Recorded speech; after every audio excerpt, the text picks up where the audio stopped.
Thank you for joining us today. It's great to be here. So we're live streaming here at the beautiful iQmetrix SummitX in Scottsdale. This is the first time they've done this, I think, in about 4 or 5 years, which is really interesting. Of course, the big topic of the day is AI, as it is in many different places. For sure. And John, you just got off the stage, literally. Yes. And your topic was spiraling upward. What does that mean? You know, I've been on this 2-year journey kind of since ChatGPT came out, and the term spiraling upward is what I got to see once a company activated on AI. Like all of a sudden, their AI committee, their team, they started spiraling upward in everything they did. And the joy was interesting to watch. I liked the joy of it.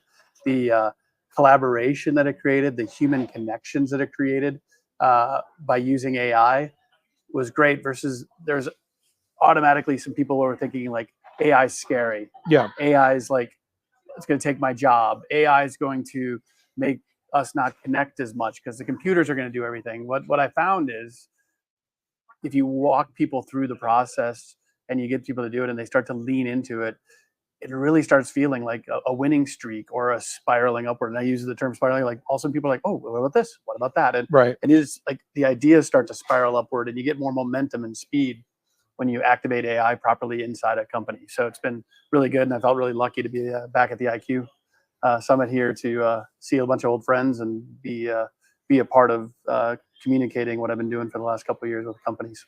You know, John, as I go to many conferences, and no matter what the target group is, and no matter why people have assembled, AI this year and last year has been the big thing. Everyone seems to fall into 2 camps: great optimists and I don't want to say pessimists, but people who are, don't see brighter days for lots of things. Like you were just saying, job loss and so on and so forth. But yours is a very optimistic message. Very optimistic, and that's actually through experience, right? So my original experience, I think I probably had a tough start when I started working with AI with my clients, is because they were in a situation of that's my job, that's this, and people got nervous and scared. And what we realized is we have to do it a little differently. We have to understand and coach a smaller group. So my committees I work with are between 3 and 30 people inside a company. And we get them to get excited about it and see that actually for every one thing that it's letting, we call them digital teammates. It's seems like a safer word than AI. The digital teammate to do, and it's even better when they name them, by the way, like we have one named Max. The digital teammate to do this work, it allows people to do other work. And what we're finding is it's about a 10-to-1 ratio, actually. For every one thing that they're stopping doing, there's 10 more value things that they are doing.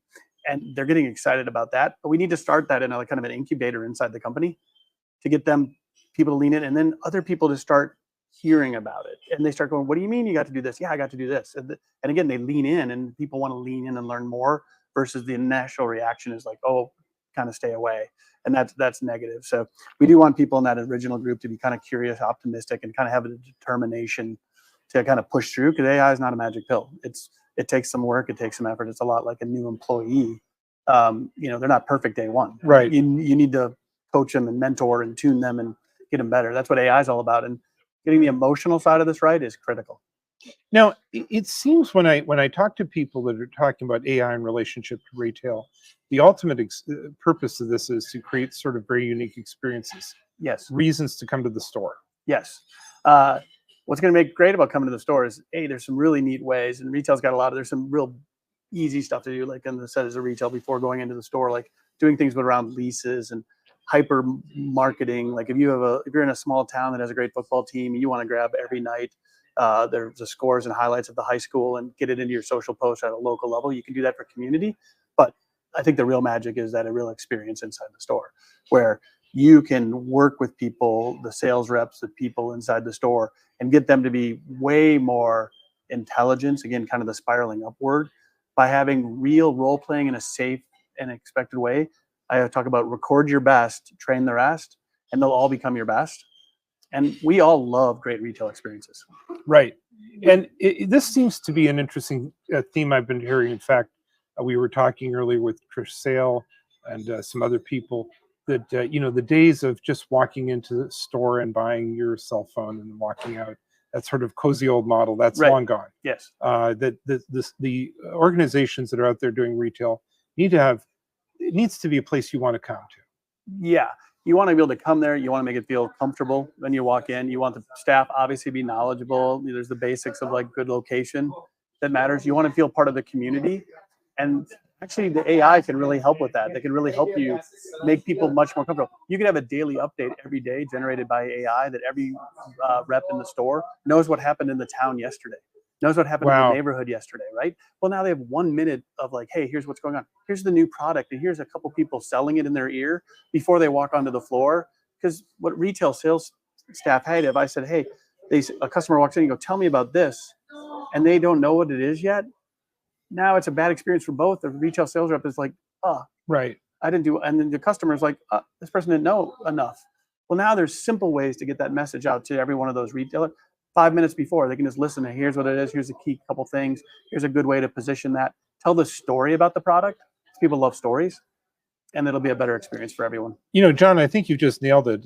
I don't know. I think probably everyone watching this, just as a person, at some point has walked into something, and you know more than Yes. the person that's standing there, and it's very disappointing. It's super disappointing. I was in this industry for 21 years, selling products and all that kind of stuff. It's impossible for everyone to know all the products when they're coming so fast because of the way it used to have to happen. But now people can actually know the key features and do it, because right now the consumer might have spent 2 hours researching it, Right. right? Well, Right. that's going to be more challenging. But now we can really ask those right questions. We also ask the right discovery questions to make the customer feel confident that there's knowledge there, and share back and forth and have a good experience. And that's what it's all about, is that human connection. And like I said, being part of your local retailer, your local store, your local community. It's a fun way to learn and grow. So I guess that's usually my big question. Almost all the podcasts say, "Can you do this? Is there a practical road from here to there?"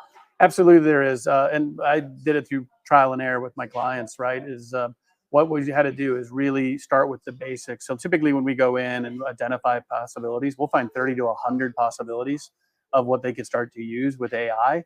But instead of focusing on the big, huge opportunities, what we do is focus on these little quick wins. These little things that make people start to go, this is fun, this gives me joy, this gives me excitement. So we start with these little things that either ROI really quickly or literally just give time or joy, and make people go, oh, I want more, I want more. You go through this feeling of it's not perfect, because it's not. But then you get to the other side, and then people are like, yeah, give me more of that. So yes, there's actually a practical approach. It does take some time. It's not a magic pill. It's not turn it on and everyone's magical. You have to work through AI, just like a new employee, coaching and mentoring and getting them to be great at what they do. So yes, it's completely possible, and I enjoy doing it and helping these people spiral upward. Is there anything else you want to share with us? I know you made a presentation; it was long, but is there any other tips or ideas for today? There's some great. We have it on our website at entresmart.com or whatever, but there's just some great tools out there. What I would just say to everyone is lean into it, enjoy the AI ride. It's okay to be a little nervous, but it's better to be optimistic and go for it. So I just really passionate about it, and it's fun to share. My create conversation, inspire growth is my personal mantra, and I've been enjoying doing it. And is this one of those things where it's a new technology, you're using it? Don't feel afraid to you may not, the first time you roll it out, it's going to be a little touch and go. No. But do it again, do it again. Yeah. Josh, one of the other speakers here at the IQ, talked about old Japanese proverb, I guess, 7 times you fall down, 8 times you got to stand up. Right. That fits perfectly with this. That's what it's going to feel like. Right. And you're going to fall down. You're not going to get better at it if you don't even try, right? Yeah, you got to try, and you got to keep going. You got to be optimistic. Now, I'll put a not the sort of non-optimistic. If you don't do it, it could be perilous for you. Yeah, I mean, the famous line going around is, AI is not going to put you out of business. People that use AI are going to put you better. If retailers create better experiences than your experience, if they have more knowledgeable staff than your staff, if you have anything else in that thing, people are going to naturally drift to the better retailer. That's the way that's going to work. John, just one more thing. Is there one thing, when I look at conferences like this, is there something that you can go home and do even today to get started? Anything like that? Absolutely. I mean, if you're a Microsoft house, Microsoft Copilot Studio is good. If you haven't played with Notebook LM, go play with Notebook LM, and just go spend an hour. Just go spend an hour of just playing around with the tools and looking at the templates that are out there, and just pick one and just dive into it for 20 minutes.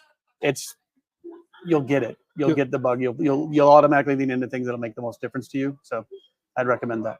Well, John, I really want to thank you for joining me today. It's really interesting. Where can we learn more about Entresmart? Entresmart.com, or find me at John Lund on LinkedIn. So John Lund, Entresmart. You can find me on LinkedIn. That's usually the best way to connect with me.